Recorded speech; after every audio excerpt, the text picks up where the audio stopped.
So make me like, yell really loud or anything. But we'll start with bucket fills and something good. And as usual, like, let's do at least 4 or 5. There's good things that are happening right now. Who wants to start? Lydia. I do. I'll bucket fill Kevin and Supreme Lending for the awesome class yesterday. Supreme Lending brought tacos. That was great. And then my husband actually has enough hours now to take his journeyman's electrician test. So he Oh, nice. That is really cool. All right, who else? What else we got? That's something good. Jess on our team had her baby on Monday. Oh, so Chloe is here. Oh, Chloe. Chloe Corners. Thank you. It is super cute, actually. Oh, Kevin, you just got a bucket fill, but you weren't in here. Doesn't count. It does. What else? What else is good? Offer accepted on the summer. Yes, and this is the open house townhouse, right? Look at that. That's been like, that all happened in what, 3 weeks? Yes. You're on market 8 days. 8 days, and you met them like what, 5 days before they went on market, or? Yeah. I think I'd be so That's awesome. Super cool. What else? Bucket fill Wendy. She's like, Wait until you got here. She is on, I know, I was waiting, I was. She is so on top of it with our dumpster event that we do every spring. We invite our clients to, and they can bring all their spring cleaning trash. And, we've always had issues with, can we do it in this parking lot? Do we have to do it at the church? Do we have a shredder person coming? And it's in May, and she's already got it wrapped up and put together. she is very organized. I saw all of the things for this year where she's on it. She is. My word for this And year thank is you. purpose. Working on purpose with purpose and trying every day to picture myself working purposely through the day. Love it. So I'm working on that. I appreciate your purposefulness. Love it. What else? What else we got? What else is good? Rick. So I'm working with 3 first-time home buyers. They are my clients' kids. I'm a mature realtor. I am a mature realtor. Which Love is, that. it's really, really cool. Very Love it. cool. You kind of got to go back and remember everything and do Yeah. things very differently, but it's really fun to work with their kids. That's awesome. Super cool. What else? What else we got? I have one.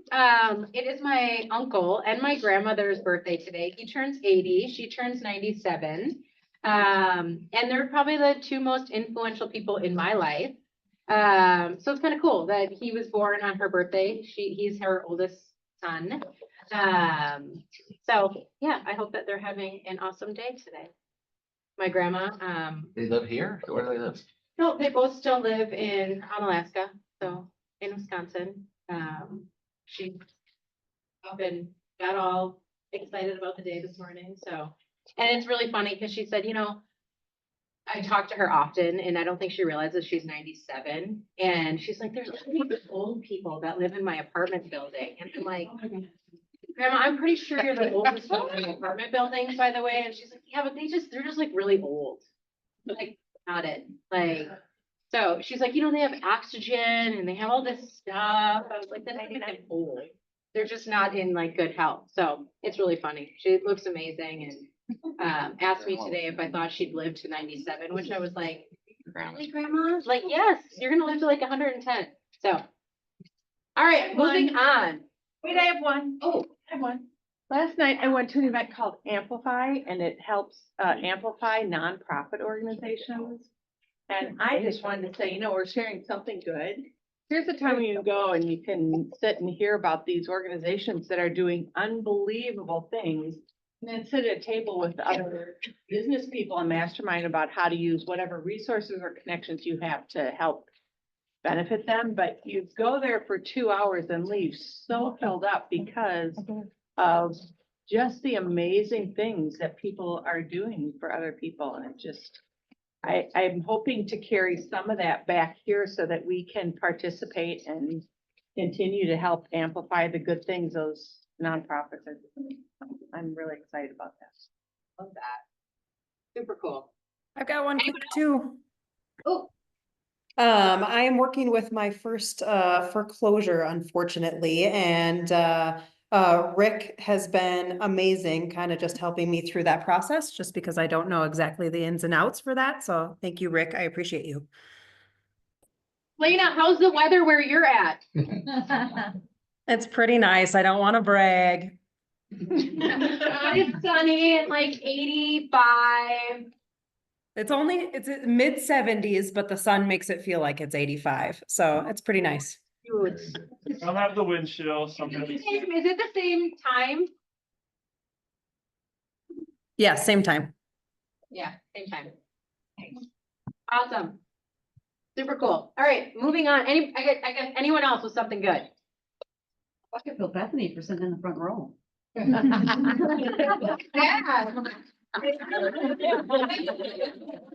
Standing ovation for that one. I love it. All right, so here's our calendar.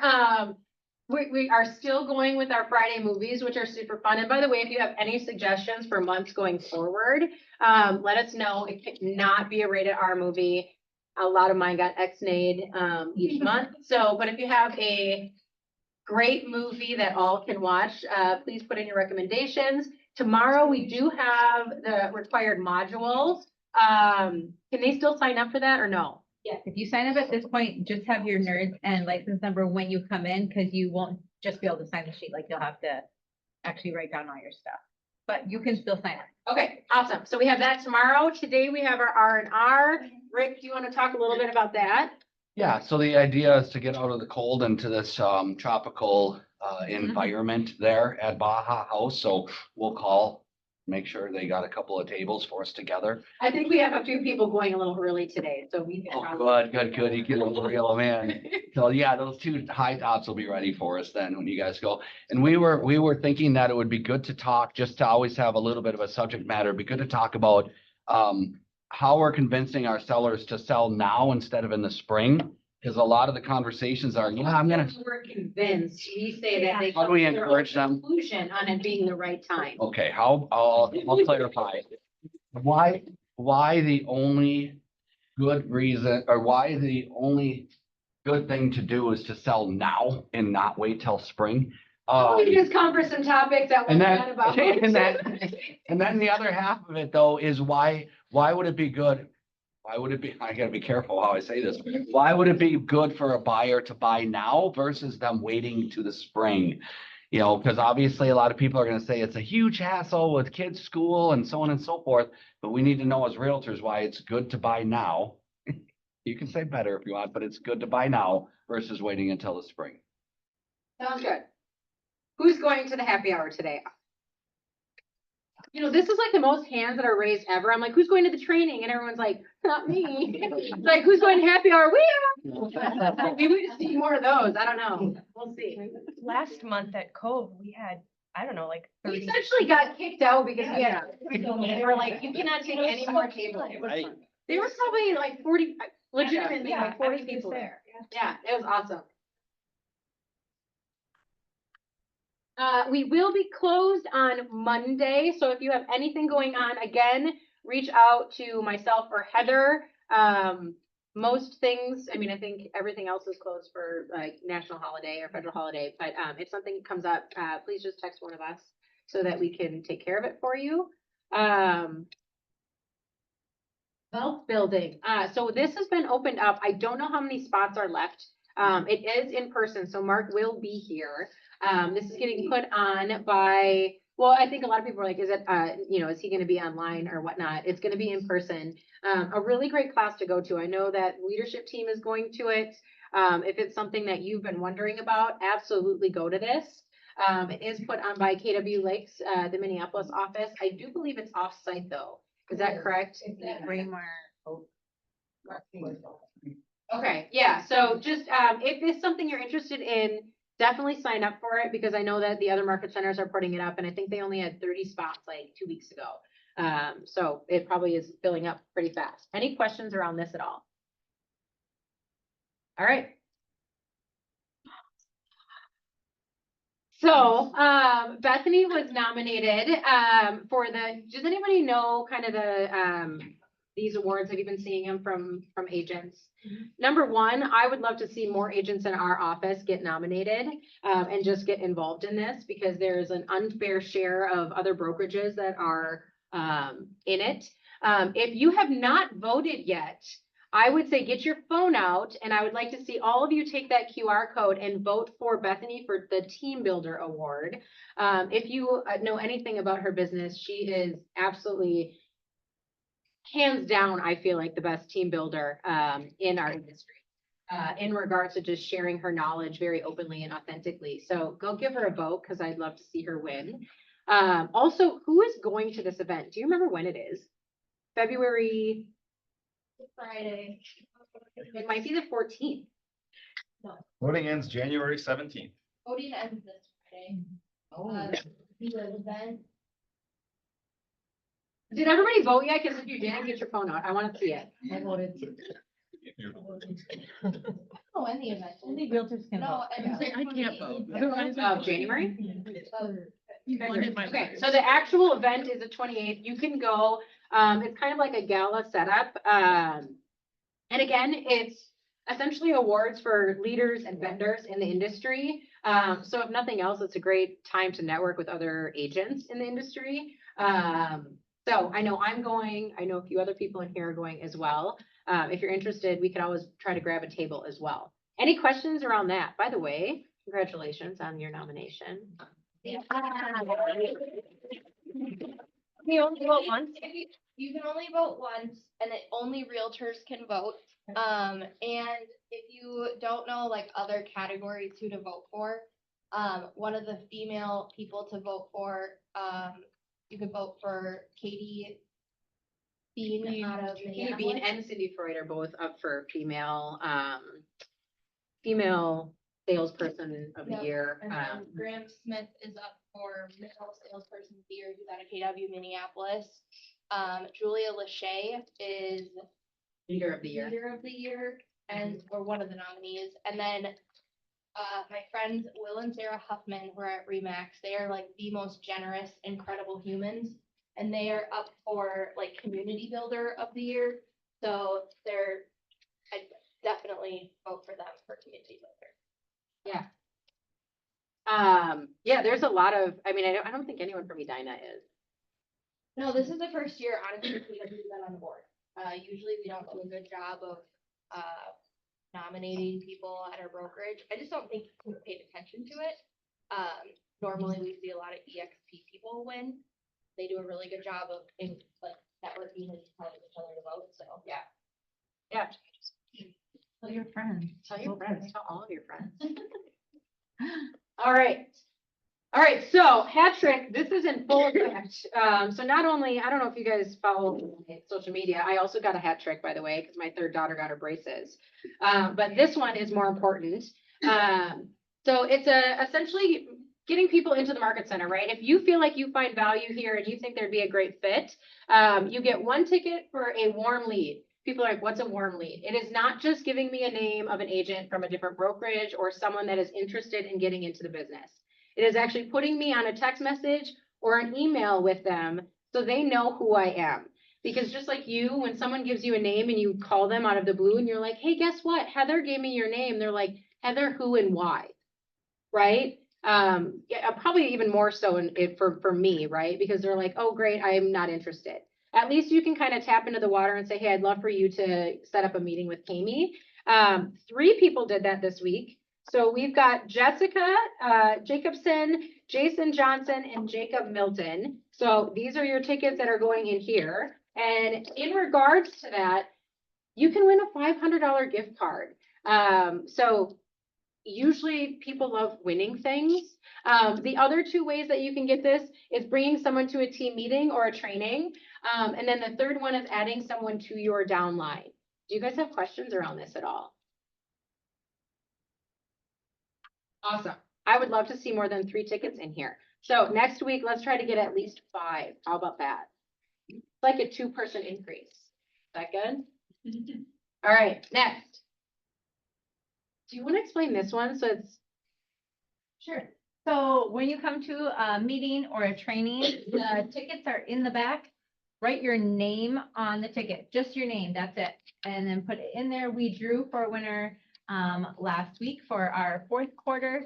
We'll draw at the end of the first quarter for our next winner. So every time you come to a team meeting or training, put your name in. Awesome. All right, so we have our annual awards. We always do it same day, so you don't have to reschedule anything. It's gonna be February 12th. We always have some sort of, I mean, you're gonna get photos taken, so people are like, what is the dress code? I would just say business casual or whatever you want to have with your trophy or your award that you get. It's gonna be starting at 11, correct? We're kind of doing appetizers and food at 11. And then right afterwards, we will go through all of the awards.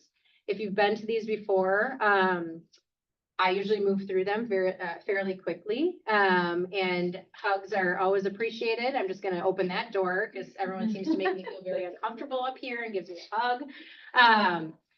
But it's gonna be fun. We've got some really big numbers this year, huge numbers actually. And there's a few teams that are ranked within the region. There's individuals that are, so come celebrate each other. And there's some people that are new cappers and new producers, which is also incredibly exciting. Do you guys have questions around that at all?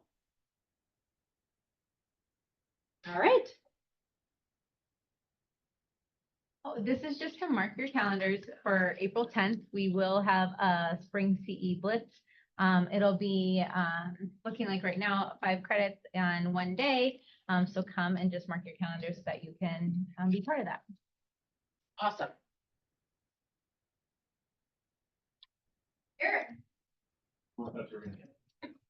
No. All right, just real quick update, what we've seen is we've come into this year is the rates going up. That trend, unfortunately, has continued. One of the reasons I put up here, this is the jobs report. Last week, we had the jobs report on there. Came out actually better than they forecasted, but it didn't impact rates very much, which is interesting, but it does tell us what their focus is. Their focus is flipped to inflation. So since the job report came out, they started thinking about what the CPI, which was this morning, what's that going to be? So they basically were really scared that that was going to come in higher. And so rates just kind of kept going up on that.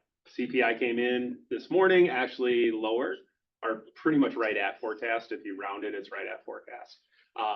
And mortgage, the rates and the MBS is actually kind of returned to the jobs report level on that, which is still elevated from the beginning of the year, but it shows how much they're focusing just on inflation and the fear of inflation going forward. So that's something to pay attention to. The chances are of another Fed rate cut are been pushed out to probably June before we're going to see another one. Obviously, that's not exactly correlated with rates, but it's just a sense of kind of what they think is out there. Their concern is inflation on there. So we'll see what happens as the new administration comes in and their policies take over. But rates are kind of sitting. This is last week, really. The two on here, Freddie Mac is a survey of previous week's applications that are locked in. So it's always trailing by that. And then this is actually like a more current, up-to-date average on that. So we're seeing right above 7%, 7.25-ish, depending on the situation. So kind of where we're sitting right now, I would expect that we're probably going to keep creeping on that. So again, lock bias on that. So if anybody's out there, I wouldn't suggest that they go and wait. So why you should sell in spring, and I mean, not sell in spring, now wait till spring to sell or buy, right, Brahma? Yep, there you go. Just explain it to them, right? Educate. I do like the word educate better than convince. Educate really forcefully. Forceful education. Any questions? Any questions, thoughts, or anything? Okay. Thanks. Do you have it? I mean, I have a lot of thoughts, but not anything to do with this. We're good. All right, hey, do you have any sense on what's happening into mortgage applications, where they're at as far as? They've kind of stalled. Yeah, they kind of had bucked the market a little bit on that. Like more people have got in there, but that's usually the news trails a couple, like for the consumer, they don't know what's happening for a few weeks on that. So I'd expect that it kind of levels off at this point on there, because it's just, yes, there was a spike, not like a spike, but it stayed elevated, and now it's kind of come down a little bit. But Rana is gonna forcefully educate you. In Brahma, we trust, right? Oh, boy. All right, this is you guys. I actually could probably. I'll come sit in the front row. I don't know if I did the back of my hair, but. A little curly. That's great. Hi, guys. Good afternoon. I'm Kayla with Great Red Title, and Mel is in the back. She is your closer, located here. She's just down the hall. I'm sure you guys probably pass her, every day. So new year, new goals. Let's connect. My word for this year is meaningful relationships. So if we haven't had a chance to meet, or if you haven't had a chance to meet Mel, I would love to set up some goals. So I don't know, we rolled this out a couple months ago, but if you guys haven't, you should scan this QR code. It's free to you guys. So there's seller net sheets and buyer title quotes. It's really nice because you can put all different scenarios in here for your sellers. And then you can also print a PDF. So your sellers can see that bottom line when there's different scenarios, when they're in negotiations. So it's super helpful for your sellers. We can do title quotes. You can do title quotes on there, and a few other cool things. So don't forget about that. Kind of like Kami was saying, please don't forget a warm introduction to Mel. If you guys know any agents who are looking for a title company, that is kind of the best gift that we can give.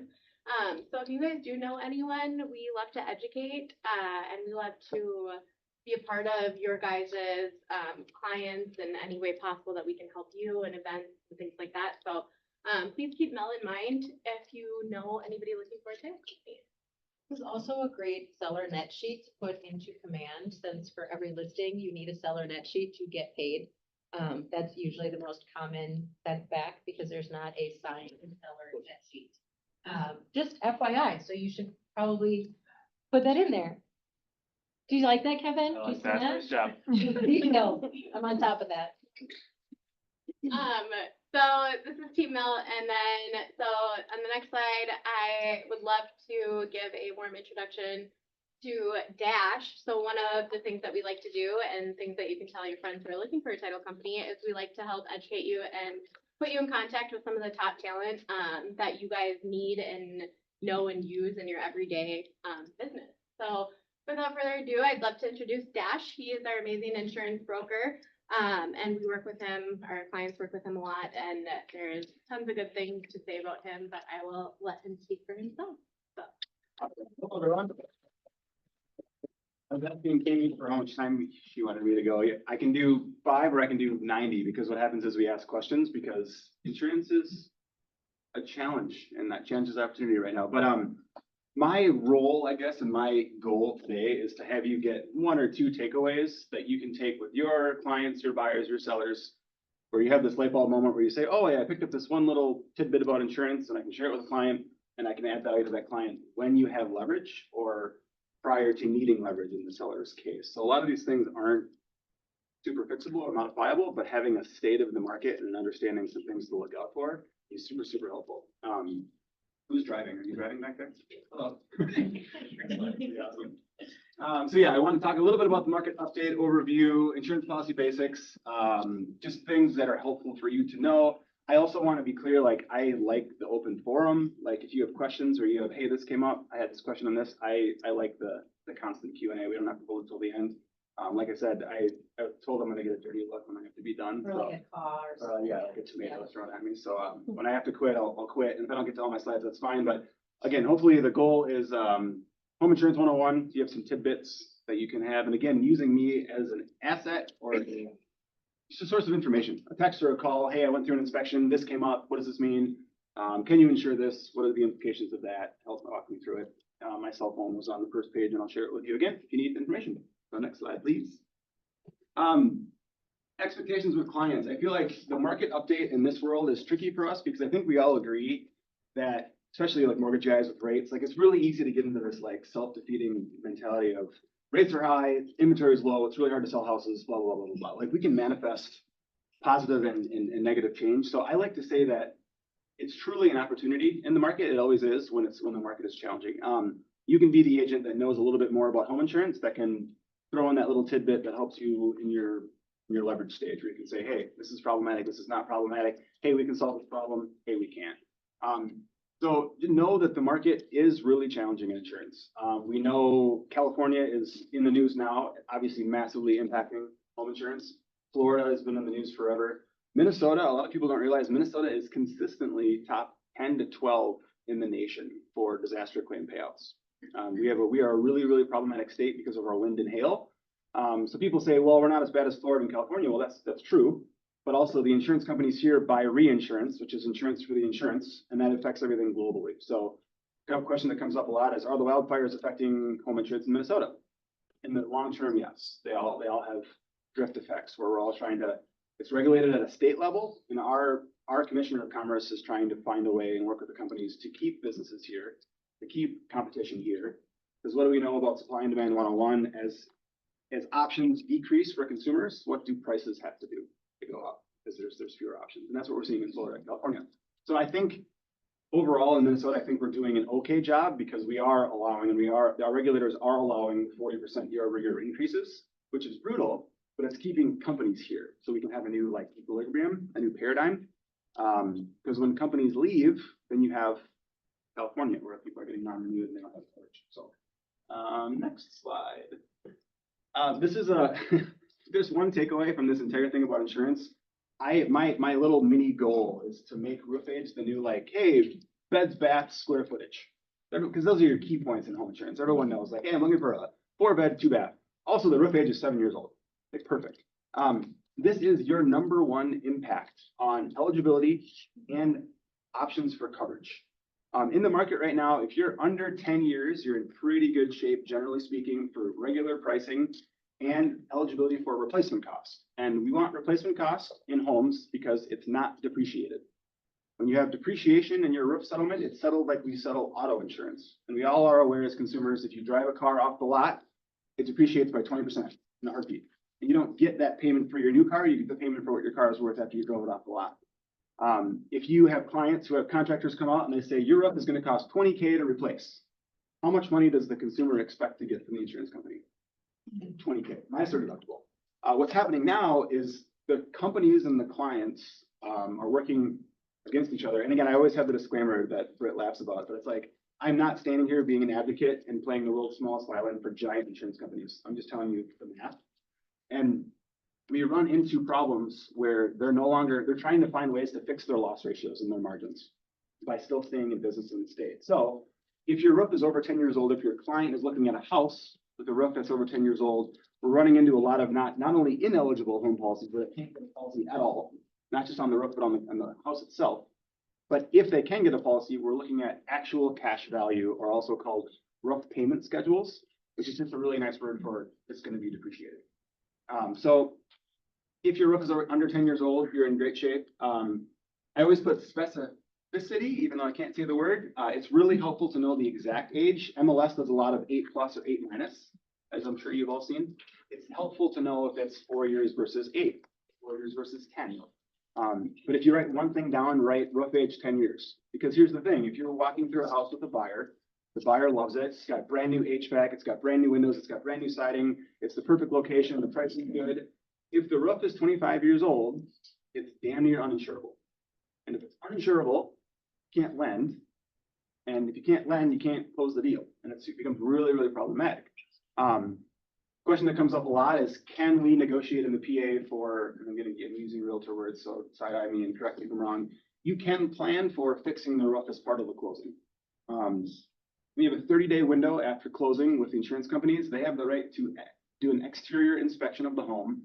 But the inputs that I put in as the agent, if I'm working with you and the realtor and the buyer, and we know we're getting a new roof for closing, I can say roof age 2025.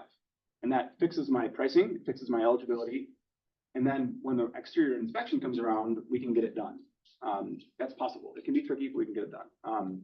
Yes, please. Can I go for more than 1 month, more than 30 days? Great question. So we live in Minnesota, and we love Minnesota because we can't always roof in Minnesota. We can't always do siding in Minnesota. We can't always paint. It's always a case-by-case basis. But most of the time, if you have an agent or a broker who has a human, you can talk to another human at the insurance company and say, here's what we're looking at. Can we get an extension? Can we get an opportunity to close this policy with a brand new roof? So unfortunately, the real answer is it's case by case, but in a lot of cases you can get it done. Communication is key and advocacy is key. Because if you buy an insurance policy on progressive.com without a human, you type in the roof age. And that becomes really, really problematic. And that's something I wanted to touch on too about like the impact of that. I can plug in whatever roof age I want. If you come to me for a home quote and say, hey, I want to get a quote at 1800 Snelling Avenue North. I do my research. I find out I can't find a building permit that's newer than 15 years. I can arbitrarily put in a 2022 roof. Because we as agents, we are held accountable to the work that we do. You're held accountable in the long run to what you put in a PA. I'm held accountable for the information that I give to the quote. I would sell a lot of home insurance. All the houses have brand new roofs. But the audit comes for me and my job when the claims happen and the advocacy happens. Because if I tell travelers, for example, that the roof is 7 years old, when it's actually 16, 16 makes you ineligible for travelers right now. I can't sell you a traveler's policy if your roof's over 10 years old. So it becomes this really scary situation where my worst nightmare is I sold a policy that is a claim denial, or if a fire happens or a hailstorm happens, or they can't cover you. So just know roof age is really important. I could spend a lot of time on this. Seller advantages, obviously, if you're writing up an MLS writing for your listing, if you have a 5-year or newer roof, put it on the MLS, because the more educated people are about pricing and eligibility on roof age, it's a huge boon. It's thousands and thousands of dollars per year. The difference between a 2025 roof and a 2016 roof would literally be $1,500 a year. And that's a huge number on their debt to income sheet. It's a huge number on their monthly costs. And again, you want replacement cost over actual cash value, because you want to be able to, we have a lot of buyers who aren't saving up a lot of money, who are buying a little bit too much house or are really narrow on cash flows. Like insurance is really, really, really impacting all of our clients, and it's kind of a big deal. Buyer advantages, obviously you spend less on home insurance premium and you have more eligibility for carriers and for coverages. Super important. And I went over pricing impact a little bit. It's hundreds to thousands per year in premiums. Next slide. General exterior condition. This is another big walk around thing. It's helpful for all of you to know. I kind of put in the indicator, like if you think FHA and VA loans, they can be a huge pain in the ass, because they're like, hey, you got to paint this railing, you got to fix this shingle, and it's like, really? Those things are likely going to get called out by insurance companies as well. So if you have a person who's buying a single family home, if they're going to owner occupy, just know that a railing needs to be fixed, or like peeling fascia, peeling paint. A lot of times we have 100-year-old homes with detached garages that need a lot of love, like cosmetically. That stuff is going to get called out. And usually you get a 30-day letter and it'll say, fix this in 30 days or we'll cancel you. But more commonly when it's cosmetic stuff, they'll say, fix this by next renewal, so you have a year, or we're not going to renew it. So just know that this stuff comes up quite a bit. Next slide, please. This is a really fun one. This is probably the one I get the most calls from real estate agents on. The really short version of this story is it's bad. It's very bad. It makes everyone's lives really hard. The things that more specifically come up that you want to look for that kind of gives you the pass that you're okay for, we're looking for a breaker box with 100 amp service or higher. Generally speaking, if you have a breaker box and 100 amp service or higher, you don't have fully installed knob and tube, and you have enough eligibility to get an insurance policy in place. Hold the phone, because I know there's a lot of hybrids, there's a lot of exceptions, there's a lot of half stories with partially installed knob and tube.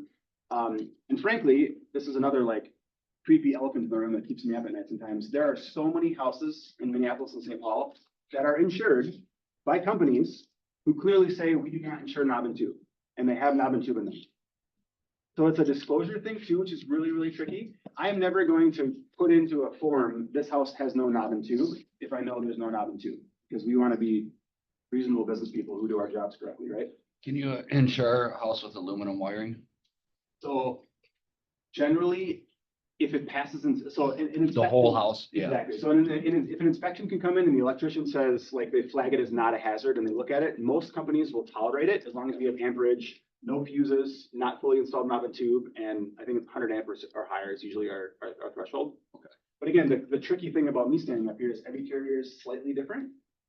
Some carriers will do the mapping tube is still in the house, but it's not installed, so it's not running power. But just know, it's a really big deal. It's really, really tricky. So if you have, and what is a full health wire? 20K, 25K?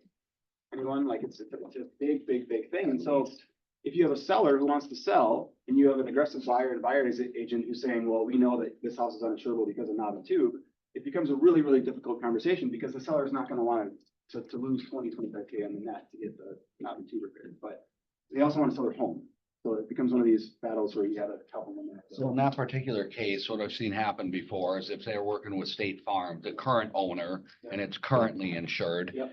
will that company typically take on the new buyer because the house is already insured? Great question. No. Okay. And so this is another really, really good point that you bring up.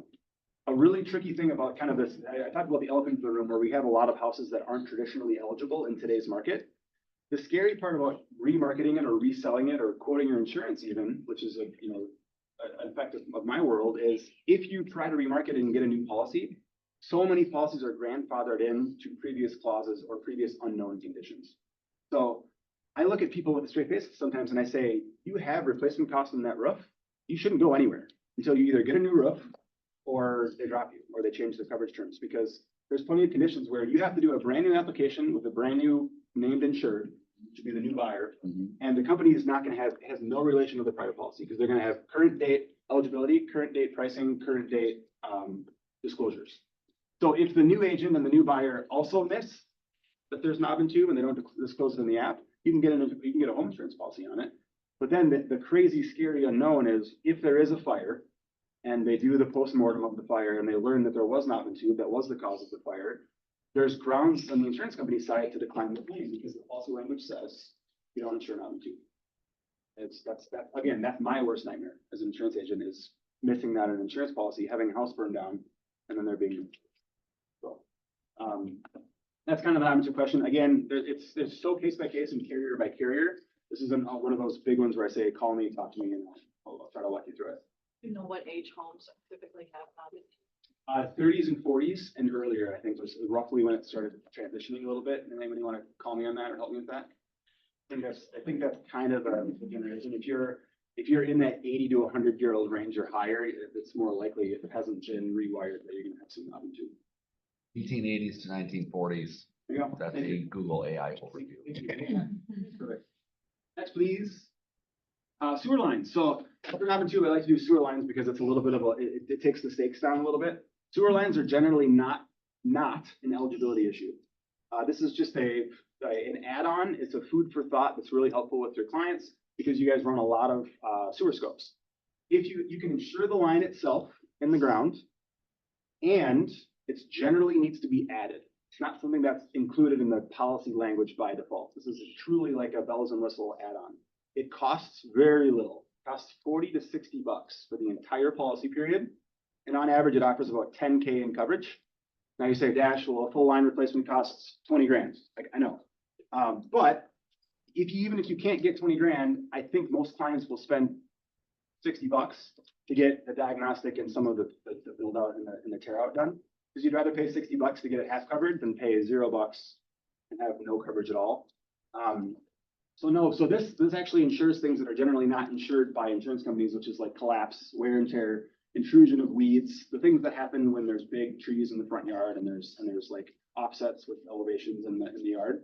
So know that sewer lines can be insured and they need to be specifically added. And the thing here with when you can add it, it's a disclosure thing too. If you call me and you say, Dash, I have a client, we had a really bad sewer scope, there's collapsing, there's weeds in the line already. If I know that, I can in good faith put the coverage on there. Just like I can in good faith add glass coverage to your car if you already have a windshield crack. So earlier the better. I try to default on every single one of my quotes, adding buried sewer line coverage. It's cheap. And again, that's we have to find ways in the market to add value to our clients. Dash, why is your quote $200 higher than this quote? I go, well, because I did replacement cost on roofing, which I think is important, and I did sewer and drain coverage and backup sewer or service line coverage. They go, okay, thanks. Next slide. Occupancy. This comes up quite a bit, particularly with agents and clients who have like a portfolio for renters and for non-owner occupied. Just know for your top-down view, it's important how you occupy it. Owner occupied needs a different policy than non-owner occupied. When you're owner occupied, you can have up to 3 additional units. So that's duplex, triplex, fourplex. That's all a personal lines policy. As long as you live in one of the units, you qualify for a traditional single family home policy. If you're not living in the unit, you need a landlord policy. And that changes the pricing. It changes the companies that offer landlord policies. It changes kind of the whole shebang. You can't just move out, put a tenant in, and then not call your insurance agent because, again, the general intuitive rule of thumb is I take the better care of my home than a tenant would because it's mine. I own it like a hard connection to it. Yes. Do you have a general rule of thumb? This question comes up a lot when we've got like, let's just say you've got a townhome. And I say to the client, okay, you're living in a single family home. This is how much your insurance costs because, per year, because you're covering the house and the exterior of the house, the whole 9 yards, right? Then you move into a townhouse and you get what we usually call, renter's insurance, right? So the inside coverage, but that association doesn't cover windows and doors, right? So that's got to be added to the insurance policy.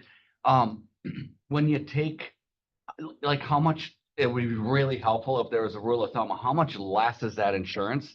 Because they're paying an association fee with the master plan covering the rest. Really good You know what question. I'm saying? We have a condo slide coming up and it's gonna Okay. be a debacle because it's such a shit show for all of us. So I will get to that and I'll touch a little bit on pricing to give you an indication. I won't very little. It is less expensive altogether, though, generally speaking, than a single family house. 100%. Okay. Correct. And it's a little bit more insulated from the overall property market because you're not insuring the outside. Right. But then the elephant in the room is that you are paying dues to insure the outside, which means what have we seen condo and townhome dues go? A lot.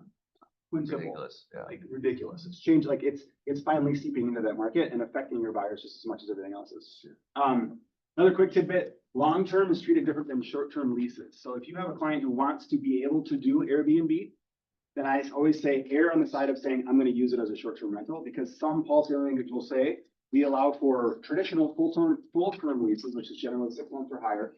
We do not allow for short-term leases, which is like one night Airbnb. So if you want to do that, it can require, some carriers will do all of the above. You just got to check a box. Some carriers will only do traditional rentals. Some people won't do rentals at all. So again, knowledge is power. Know if your client wants to rent Airbnb style, that should be shared and disclosed. And then the final thing I'd like to add, because this comes up sometimes with out-of-state buyers, the insurance company, generally speaking, language is a little bit different. Some do 60 days, but generally speaking, it's expected if it's an owner-occupied policy that your client occupies the home, moves in the 30 days after the policy inception date. So I've had clients moving from California to Minnesota. They have a house to sell in California. They close on their house in Minnesota in May, but they're not planning on driving cross country and getting all their stuff in the house until July. That's a huge problem because then it becomes a vacant risk. And then if they discover that they haven't moved in yet, but you've insured it as an owner-occupied lived-in house, it can be really problematic. So your client would much rather spend a lot more money on a prorated basis to buy a vacant policy for 2 months, satisfy lending, than to have a policy that's owner-occupied, but really isn't for the first 3 months, and then you end up with claims problem. So know that if there's some complex moving cross-country timing for occupancy things, know that it matters for the insurance policies. When you're getting a rental ready to sell, how long can it be vacant before closing? Great question. So when you have an in-force policy, most vacancy clauses are 60 days. But I would plan on 30 and I would communicate with your agent so your agent can communicate with. The silver lining is that in a lot of these situations, you can find a human being and say, here's my situation. Here's the situation in writing. Work with me on this. And they go, okay, that's reasonable. Show me proof of repairs. Show me new lease date. Show me that you have planned for a tenant. Like that's, I won't get into the advantages of captive versus broker, but the nice thing about having people to work with for me at the carriers is talking to them and working with them. Because if I have a guy who says you got to get paint and roof done by February 1st, I say, oh, you're in an office in Pasadena? You don't do that here in January. And they go, okay, that's okay. Show it to me by June. Like that's really helpful. And that underscores again the advantage of having a human who's going to advocate, because you can't go on 1-800 Progressive and talk to their call center person to get an extension on underwriting. So, all right, next slide, please. Condos. So this is the slide that's just like, it's really, really good because it is affecting all of us so much and there's not a lot of like easy, short answers.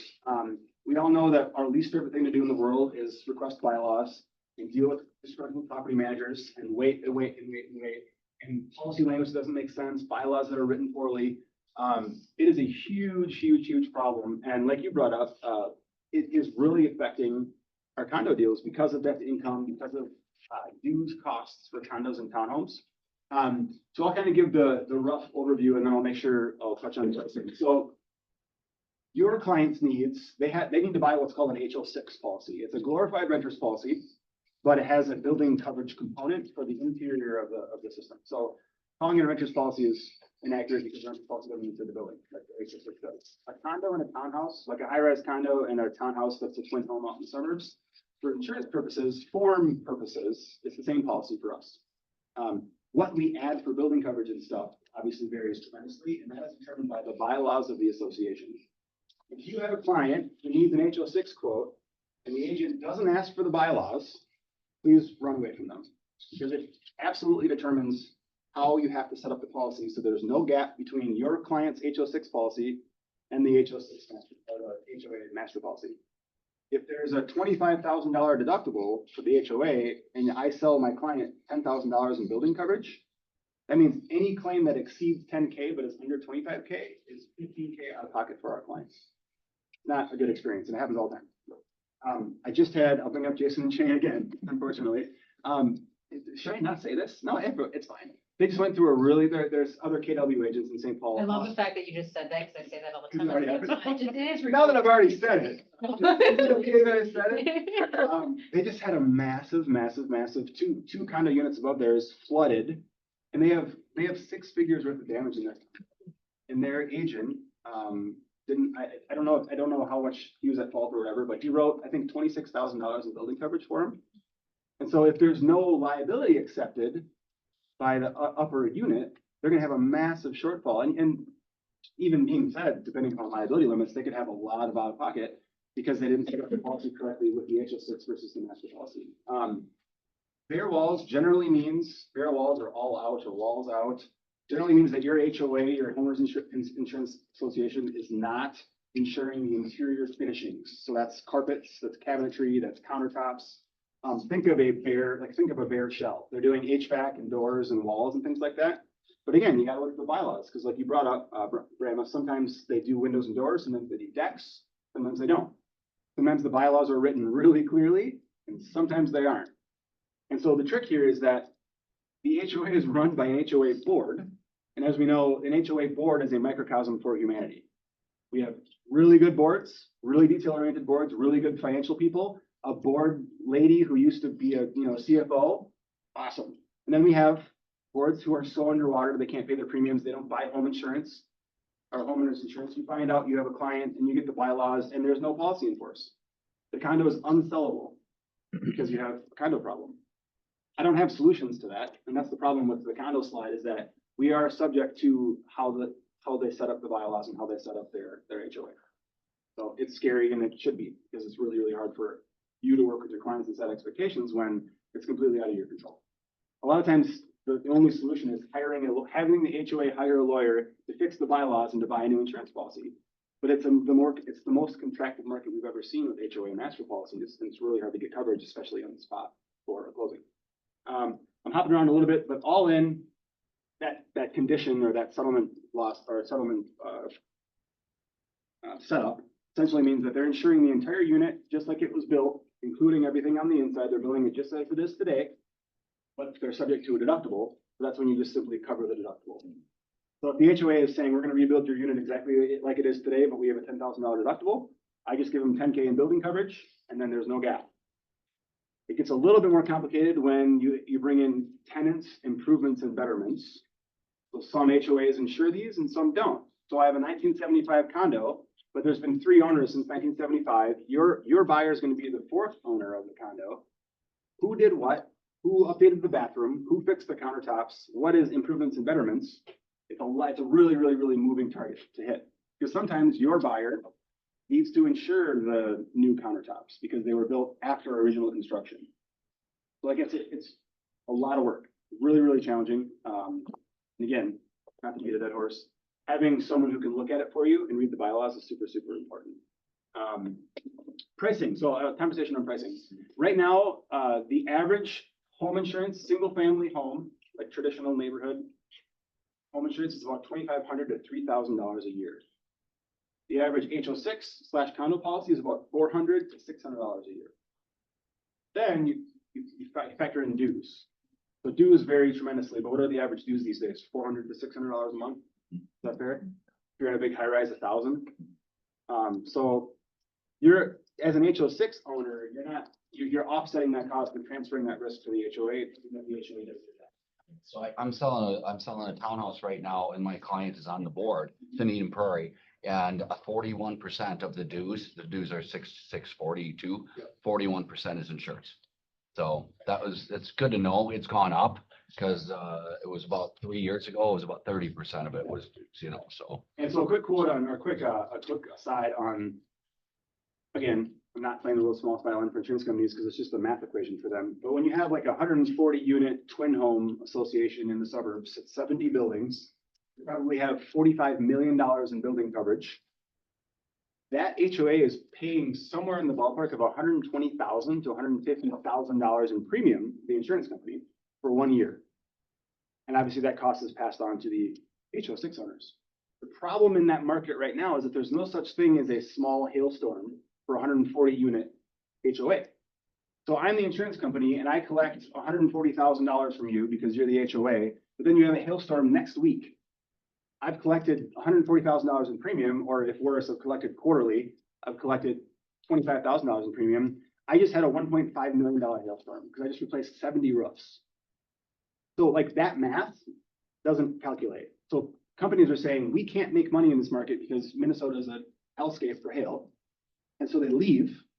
Then there's fewer options, costs go up, eligibility goes up, and they get really, really, really picky. And as we contract the market, the costs continue to get passed on. And that's kind of what all of our condo people are seeing. So the days and ages of $200 a month dues are gone because if you're in a condo, you're essentially group paying for the entire master association. So key points on condos: get the bylaws as soon as humanly possible and send them to your client's insurance agent. They should be reviewing them and asking for them and asking questions about them. Earlier the better, because you are going to run into condos that are unsellable because of lending requirements, because of deductible requirements, because of modifications needed to the master policy that aren't going to get done in time for closing. You're going to run into these issues and it's going to suck, but you want to know them as earlier rather than later, so you can brace the falls, I guess, if that makes sense. Questions on condos? It's awful. Just text me. Next slide, please. I believe this is my last one. I just want to do a quick touch on liability coverage and just umbrella policies in general. Know that the average policy in the market is what's known as a package policy.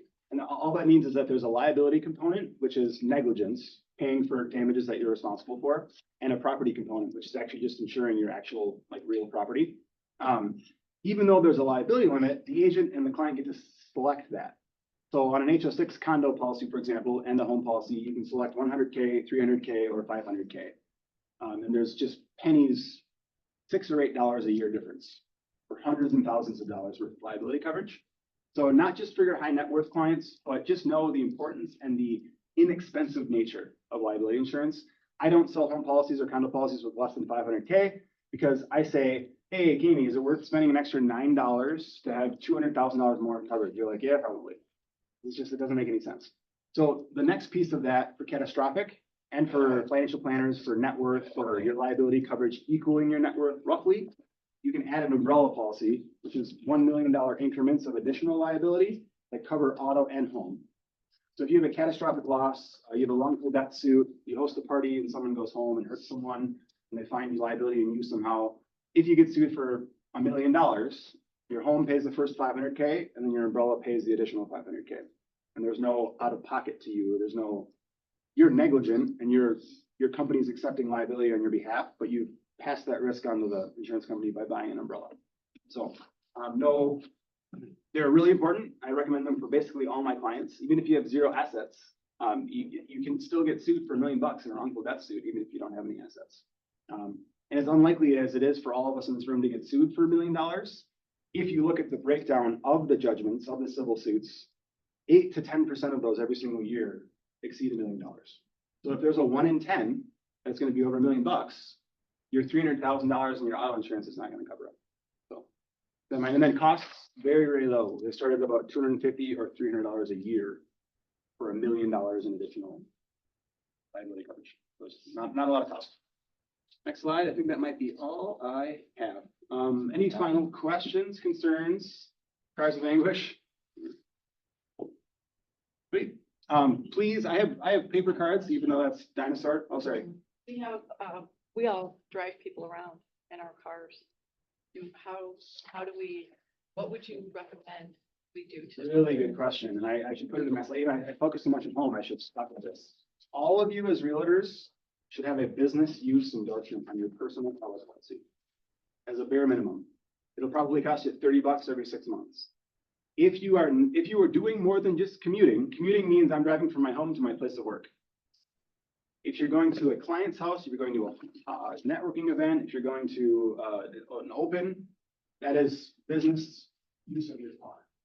It's tolerated for white collar professionals so they can get to spots. It's totally fine. You just need to add the business use endorsement so it's accounted for. When you're carrying people, that's really tricky. When you're doing livery, I hate that word, but We're not Uber drivers. exactly. So it's tolerable as long as it's incidental and you have a business use endorsement. That would be my blanket short version. If you are doing it for a fee, then it's technically, yes, livery is a huge problem. But insurance carriers do have an add-on now where you can drive Uber or Lyft. You just need to make sure you add it. Otherwise, you're not going to have coverage. They're going to say, no, no us. And this is where our attorney would say, don't put people in your car. Don't, I know, thank you. Exactly. I agree with that. It gives you downtime between certain people around, right? I just want to tie together, we call this an aha at Keller Williams, right? Like this whole presentation and real estate. So I calculated some numbers. It may not be perfect, but this is just a huge, incredible conversation to have with our buyers who are transitioning from single family. On average, and I did look this up too. So $500,000 house, let's just say it's $3,000 a year for insurance. That's $250 a month, right? So that's how much that's going to cost you in a single family home.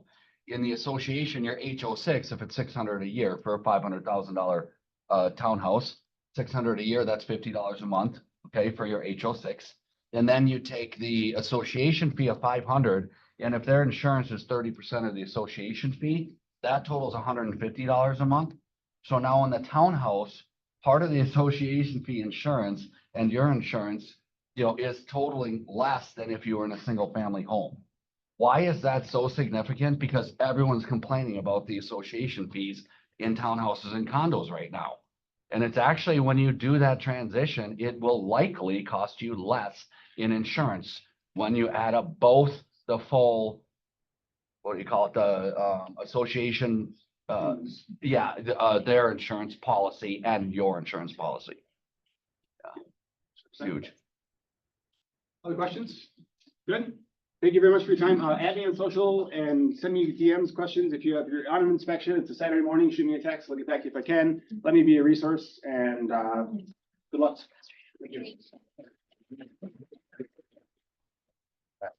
We normally do numbers, but I thought that was actually really good information. I mean, not that I doubted it, but we will go over some numbers next week and just kind of add that in with our playbook. I just want to ask you, how many of you knew the information that was just provided to you? I learned new things. I think we talk a lot about being a professional, right? We don't need to know the details of his job and his expertise, but what was just covered, we should know. And we should be able to speak to our client about those things. And quite honestly, I don't think a lot of real estate agents can speak to that. What do we normally do? We're like, oh, call the insurance guy.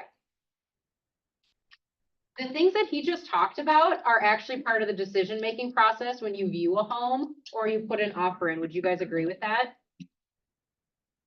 So if you know those answers, or we at least can arm our clients with that information, it's a lot different negotiation on the back end, when you're like, oh, guess what? We need a new roof. Right? Because how many of us are like, oh, it's 10 years plus, no big deal, looks pretty good. Am I the only one that did that when I sold real estate? Or do we say, oh, no, it's, you know, this is what it's gonna cost, and you might not be able to be insured? Do we talk about that at all? This is a live question, like, yes, no. We should probably talk more. Right, I mean, the things that you just brought to light are like, those are decision-making topics in a purchase agreement.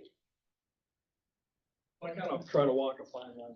Yeah. Because in our, say, whether it's the listing document, the buyer's rep agreement, or no, the disclosure. Yes. It says I'm licensed only as a real estate Yep. builder, not insurance, not anything else. So I just say, when you need to go talk to, okay, homeowners insurance, call your insurance company. But here are some questions, some key questions you're gonna wanna ask and have this information to know. And it's things they probably would never have thought of because of our knowledge from things like this or things we just learned over being an agent. So I try not to be the expert in insurance, but here's key questions you're gonna wanna ask. Or how great is it to already have the connection made, right? So when you have those key questions and, hey, we just looked at 123 Main Street, this is the state of this home. Before you're writing an offer, he can give you a call and say, hey, this is what's going on.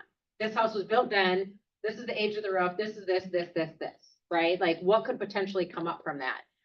It really takes all of your vendors truly, if you are doing the best job that you could potentially do in this business. Would you guys agree with that? Thank you. It was really, really great information. Let's do wants and needs really quick. And then again, if you guys don't share your wants and needs, please get them to Lydia before 3 o'clock so she can get those out. Wendy. And anyone on Zoom, please either raise your hand or put something in chat so that we can share your wants and needs as well. We have a new one coming on in Excel here. It's 7 beds, 5 baths, just under 6,000 square feet, 1.27 acres. Gorgeous property. It was a custom built home in 2014. Original owners there, 1.8. Awesome. It'll be coming on, probably February 7th, I think, is the active pictures are end of this month, and it will be available for pre-market viewing if you have clients. Hello, everyone. My name is Pete Collins. I'm new to the market center as of last week, so happy to be here. But I'm interested in hosting an open house this weekend. If anyone has that's held open, let me know. Awesome. I have clients that are, they're unique clients, but they're looking for privacy, like an acre or whatever, you just can't see the neighbors. Under 600, and they want to have, used to have fiber optic and food delivery. So if there's anything that's like, hey, this is a unique house, I don't know, or it's just been sitting, my clients aren't sure, and you can kind of go, hey, Kevin, this might work. I am looking for this might work kind of stuff. Terry has one. Sure. Hi there. Okay, so I have a 2-bedroom, 2-bath, 2-car garage in Buffalo. It is a townhome and it's going to be at that 240 range, and that'll be available end of February.